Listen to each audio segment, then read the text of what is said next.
All right, let's just dive right in because today we are talking about one of the most, frankly, audacious stories happening in the world of finance. It's about a company making a bet so massive it could honestly change everything. So let's get into it. MicroStrategy's Bitcoin Gambit. Okay, I want to start with just a number, 641,250. Any ideas what that is? No, it's not my student loan debt, thank goodness. This, believe it or not, is the number of Bitcoin that a single company, MicroStrategy, is holding right now. And to really wrap your head around that number, you have to understand that's over 3% of all the Bitcoin that will ever exist. I mean, they're not just a big fish in this pond, they are, for all intents and purposes, the megalodon. And they're still buying. And if you thought that was bold, get this.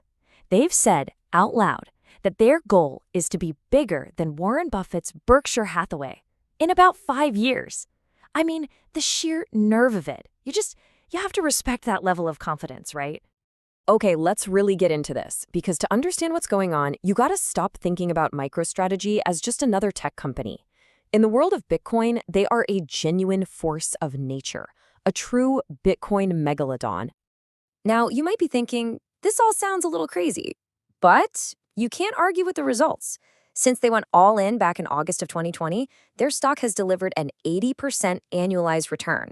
That is double the performance of Bitcoin itself, and it makes the S&P 500 look like it's just standing still. So this isn't just a wild bet. So far, it's been an incredibly profitable one. So the big question is, how? How in the world are they pulling this off? What is the secret? Well, it's time for a little tour. Welcome to the factory floor. So the company's chairman, Michael Saylor, has this fantastic analogy for it. He says, think of MicroStrategy like an oil refinery. They don't just find and hold crude oil, that's the Bitcoin. No, they're in the business of refining it. They're creating all these different products, like gasoline or jet fuel. But in their case, they're Bitcoin-backed securities for all different kinds of investors. And here's the assembly line. It's actually kind of beautiful in its simplicity. So first, they issue what they call digital credit, which is really just stocks and other financial instruments. Then, step 2, they take all that cash and they go buy more Bitcoin, a lot more. That generates what they call Bitcoin yield for the stockholders, since the company's main asset is just growing and growing. And finally, they use that structure to pay a really nice steady yield in dollars or euros back to the people who bought that credit in the first place. It's like a perpetual Bitcoin buying machine. What's really clever is how this factory spits out different products for different people. So on one hand, you've got the main stock, MSTR. Think of that as like the high-octane rocket fuel. It's for investors who want even more volatility and potentially higher returns than just holding Bitcoin. But then, off another line, you've got these preferred stocks. That's the steady stuff, for people who want exposure to Bitcoin, but with less of the roller coaster ride and a nice, regular paycheck. Now, this whole factory model has worked so well in the US that they've decided it's time to take the show on the road. So let's meet the latest model to roll off the production line, a little something they call STREAM. Okay, I know, that's a lot of Wall Street jargon, but let's break it down real quick. Perpetual. That means it's designed to pay you its dividend forever. No, I'm serious. Forever. Forever. It's in euros. It offers a fixed 10% dividend, and it's for the European market. It's their first big international product. So how does this new Euro version STREAM compare to its American cousin, which is called STRE? Well, you can see it's pretty similar, euros versus dollars. But the one thing you really got to pay attention to here is seniority. Think of it like this. If the company ever gets into trouble, the STRE holders get paid back first. They're senior. The STREAM holders are junior, so they're second in line. That makes them a little bit riskier, which is exactly why they get that slightly higher 10% dividend. It's to compensate them for that extra risk. Okay, now this is where it gets really clever. Seriously, forget all the Bitcoin stuff for just a second. We need to talk about their real secret weapon, taxes. Or I guess more accurately, how they've engineered their way around them. I mean, think about it. A 10% dividend is awesome on its own. But a 10% dividend that is also tax-deferred if you're a US investor? Come on, that just sounds way too good to be true, doesn't it? Well, turns out it's not. Here's the magic. It's a bit of financial wizardry called return of capital. See, because of the way they've structured everything, for tax purposes, MicroStrategy technically has negative earnings. So when they send you a dividend check, the IRS doesn't see that as income. It sees it as the company just giving you a piece of your own original investment back. And because of that, you don't have to pay taxes on it, at least not until you sell the security way down the road. It's just a brilliant bit of tax engineering.